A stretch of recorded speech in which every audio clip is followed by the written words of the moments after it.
Episode 1 Review Script of When Life Gives You Tangerines. Have you ever walked along a quiet path, surrounded by low stone walls, with the wind carrying the scent of salt and tangerines?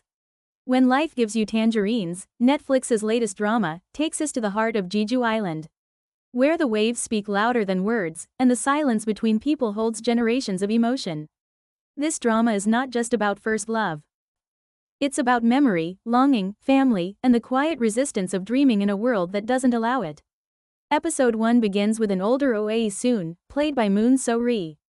She's in her 70s now, with a face that holds stories she hasn't yet told. And as she begins to recall her past, we are pulled into the 1950s Sinto, the heart of post-war Jeju. There, we meet young Aesoon, portrayed by IU. She's bright, sharp, and filled with an inner fire.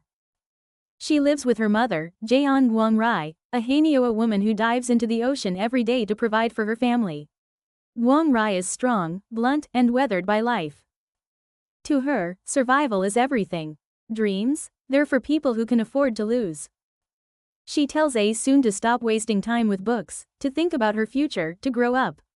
But Aesoon isn't ready to give up on her imagination. She clings to words, reading poetry, scribbling in the margins of her life. She dreams of being someone. Not rich, not famous, just someone who matters. Then there's young Gwansik, played by Park Bo-gum. A young man of few words, he's gentle, observant, and poetic in his own way. He wants to become a poet, but more than that, he wants to understand the world quietly, deeply. He sees Aesoon, and something shifts in him. Not dramatically but softly, like the first breeze of spring. He starts showing up more often, never intruding, always present. He doesn't know how to say what he feels, so he doesn't. He just watches, listens, stays nearby. Aesoon, meanwhile, doesn't know what to make of him. She senses something, but it feels heavy, like another expectation she has to carry. And so, the space between them is filled with hesitation. They don't fall into love. They grow into I talk wordly, beautifully, and not always in sync. What makes this drama so powerful isn't just the characters, it's how everything around them speaks, too. The ocean, vast and untamed. The wind, brushing past like a whisper from the past. The dusty roads, lined with stone walls that have seen it all. Jeju isn't a backdrop here, it's a storyteller.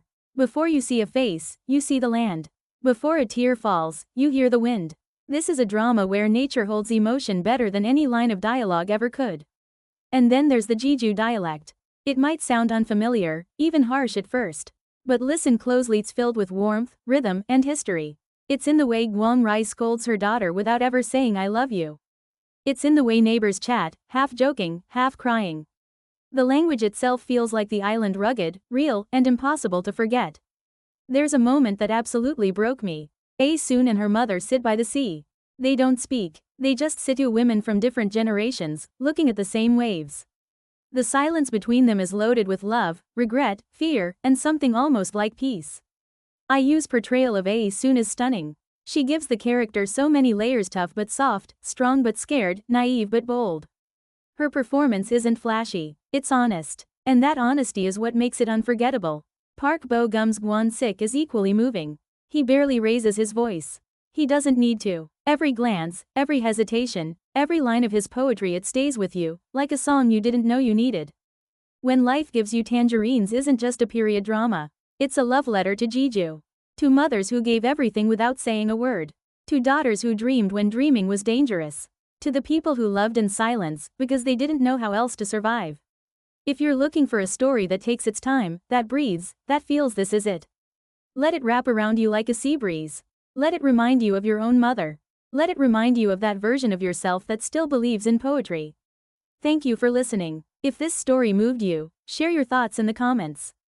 And if you haven't yet, go watch episode 1, it's not just worth it, it's needed. See you in the next review.